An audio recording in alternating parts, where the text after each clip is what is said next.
Could social unrest in China spell big trouble for Apple stock and investors around the world? If this is your first time tuning in, my name is Daniel. You're watching Unrivaled Investing. If you enjoy educational investment videos, please make a point of hitting that subscribe button. So in this video, we're going to talk about the latest unrest in China, what it means for potential investors, and the ramifications for Apple shareholders, what it means for Apple stock potentially in the years ahead. What do I think is going on with China? So here it is. Just a few days ago, you're talking about Apple relying on Foxconn, one of the largest manufacturers in the world.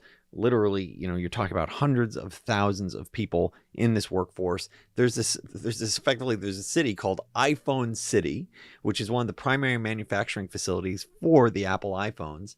And keep in mind, something like 90% of Apple products come from China or manufactured in China.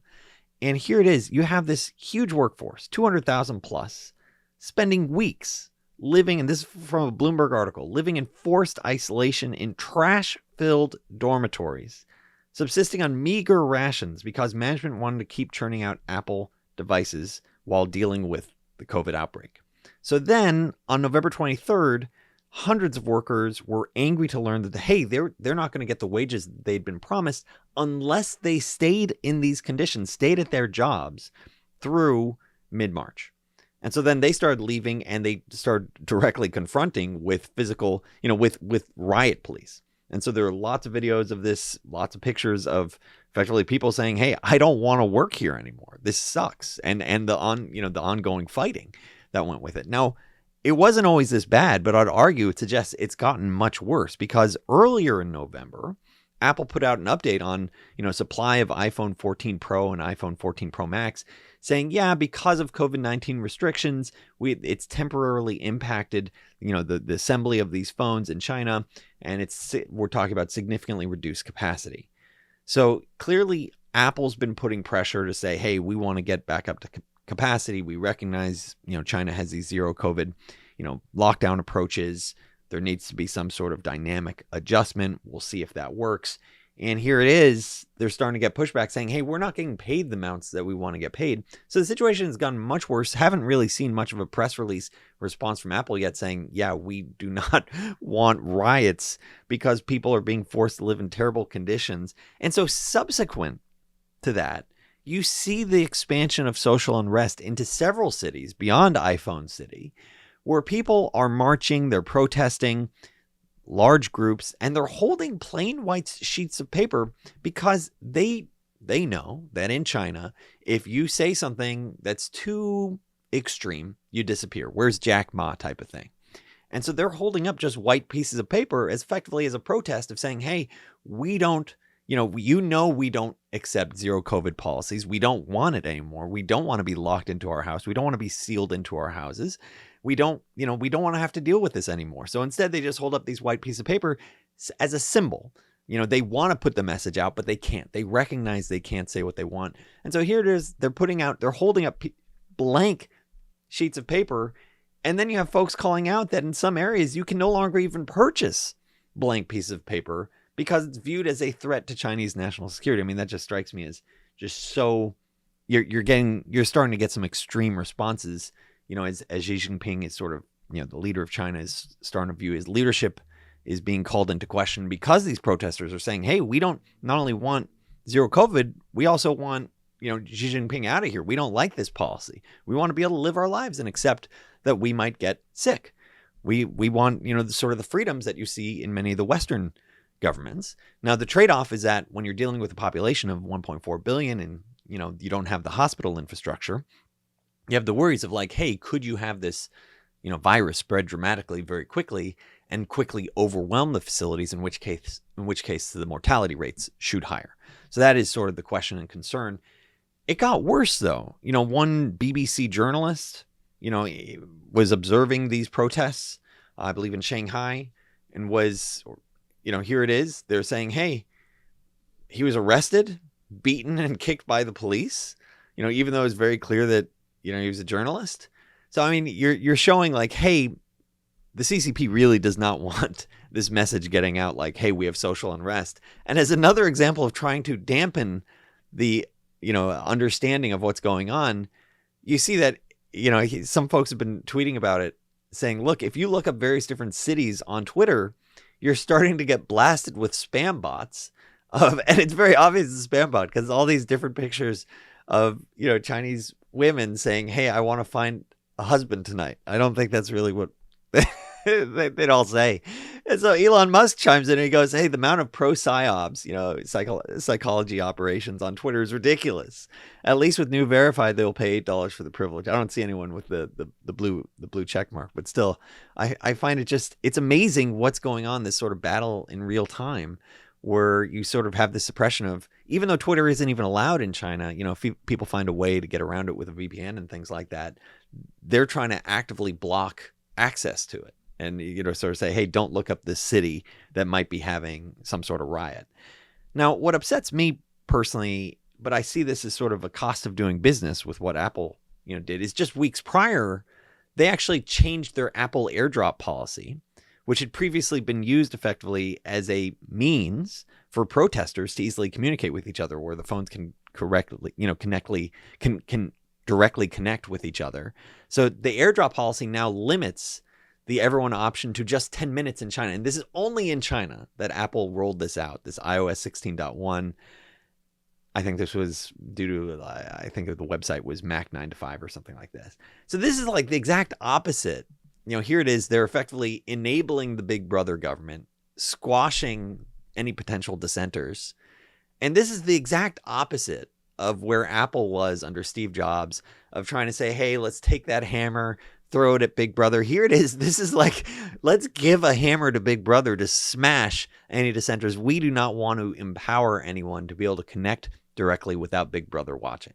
It is extremely concerning to see that. But when you understand Apple and you understand that, like the vast majority of their products are manufactured there, like 90%. And then not to mention, like another 10% of their sales, it's not something like that, are in China themselves. So they don't want to get locked out of that market. And they also, need to keep manufacturing these goods. Okay. So what's this mean for global investors? What does this mean for Apple stock? Where do I think things go from here? Well, first, a quick plug. If you're looking to take charge of your investment journey, consider unrivaledinvesting.com for compelling investment ideas, real-time portfolio updates, and our exclusive Discord server available for annual subscribers. Full disclosure, this is not financial advice. So I think it's important to recognize that we're in a fog here. No one has perfect information of how things play out. No one knows, is this just, what starts off as a relatively small riot that, with maybe a few thousand people. And it's even hard to tell how big these things are, partly because the media, coverage and the CCP, like, hey, if there's a journalist covering this, let's lock him up, kick him and beat him type of events. Like, that's really problematic. And then you don't get the sort of self-reinforcing dynamic because, once again, the big brother not allowing it to air. And so it does create this sort of question of, cause you're in the fog of this uprising, you're in this fog of this, this civil unrest. Does it sort of just peter out over, let's say, a week or two? Or does this actually start to snowball into something bigger, where folks say, hey, we're tired of living under the CCP type of dynamic? And that would be an extreme outcome. That would be, I'd argue, extreme risk off.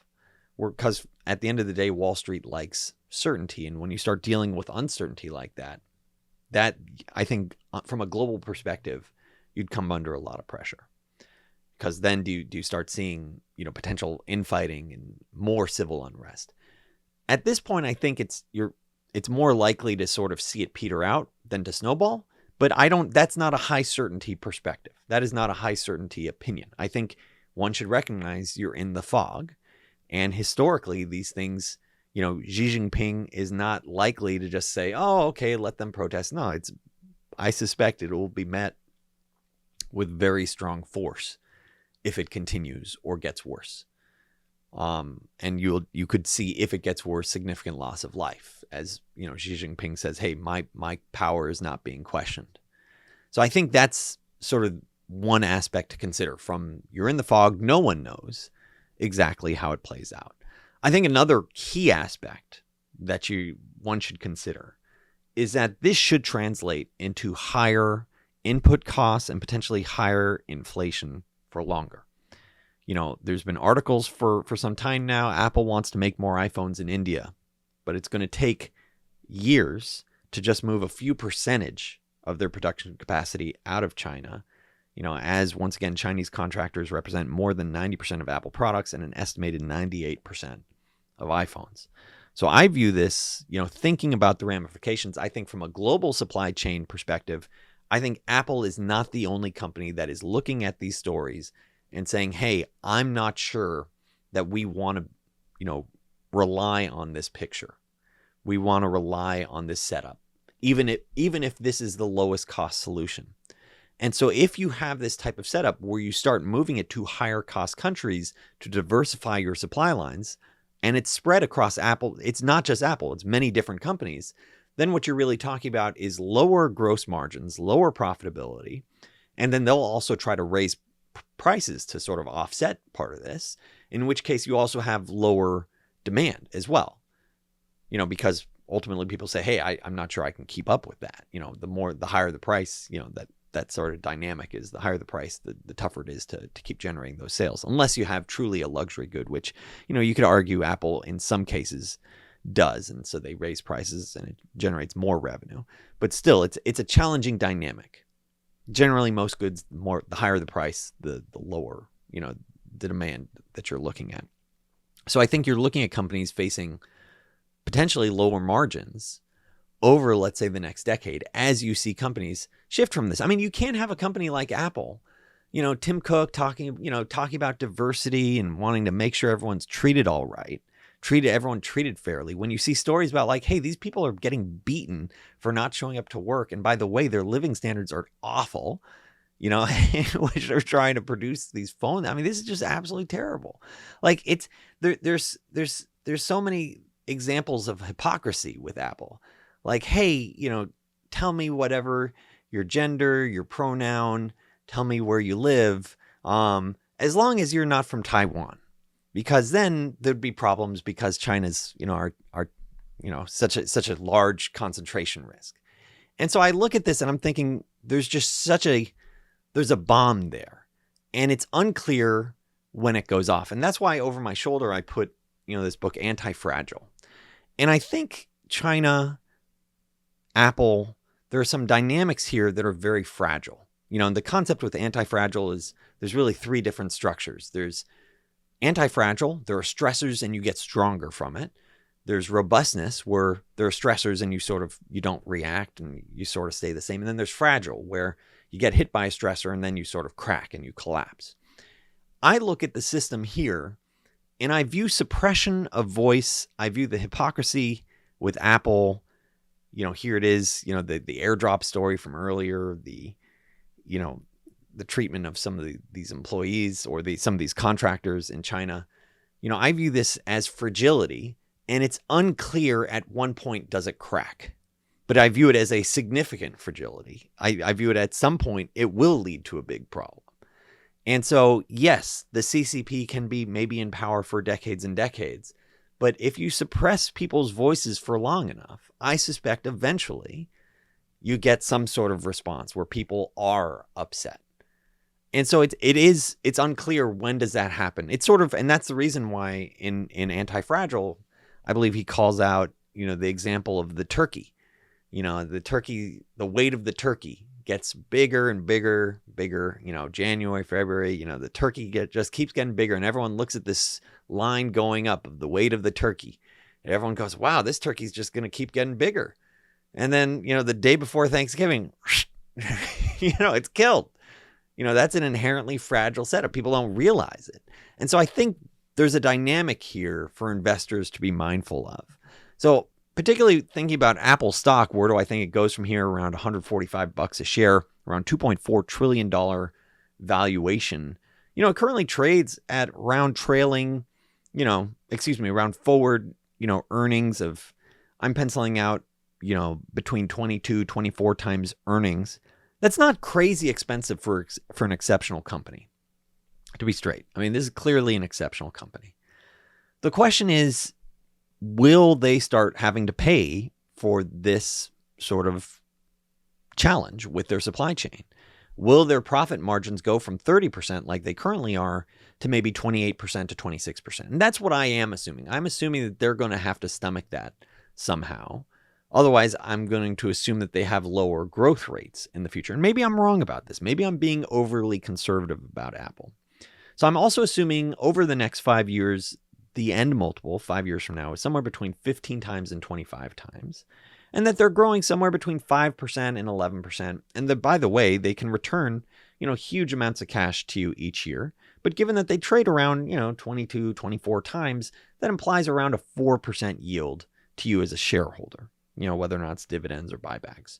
So all in, looking at this framework, thinking about one scenario where you're looking at slower growth, margin pressure, and one where margins stay the same and they're able to post up, very strong growth, 11, or very reasonable growth, let's say 11% annualized growth in the years ahead and a 25 times multiples and no earnings contraction. I'm effectively saying it doubles over 5 years. And in another situation, you're down slightly over the next 5 years. You're effectively dead money.